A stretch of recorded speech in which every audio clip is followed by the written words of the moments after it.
like to comment on that? I didn't get a definitive answer. You don't want to comment? Are you taking the fifth? I'm not here to discuss the past. I'm here to be positive about this subject. That when some of us talk about the collapse of our healthcare system, I would say the percentage is on or around where it's been tested at. I don't think it's much higher. I think it's again.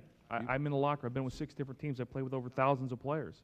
I've guessed that maybe 5 to 10 of my teammates in the last 15 years were using. five in the last 15 years. Maybe 5 to 10 at most. I wouldn't know anymore. I won't know. I really. Mr. Canseco? When I mentioned the 80%, I mentioned at the peak of steroid use. That may have been somewhere from 94 on to the year 2000. That's when I played. Okay. Pass and you're out of baseball. Now, problem of use among players that you've heard rumors of, made that known to somebody responsible? It wasn't a problem. There wasn't anyone that said, you know, don't do it, or you shouldn't do it, or if you get caught, this is going to happen to you. It was acceptable in the 80s and mid to late 90s as a cup of coffee. Thank you. I think you know where the lines of inquiry are going to be from concerns from the previous panel. We have Sandy Alderson. In 2002, Major League Baseball reached a new agreement with the Major League Players Association, which for the first time provided for testing of Major League players for steroids. The positive rate for performance-enhancing substances in 2003 testing was in the range of 5 to 7%.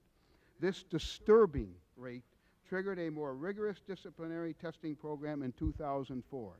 That more effective program resulted in a decline of the positive rate to 1 to 2%. In other words, the 2002 agreement that has been roundly criticized in some circles actually resulted in a significant reduction in steroid use. Of course.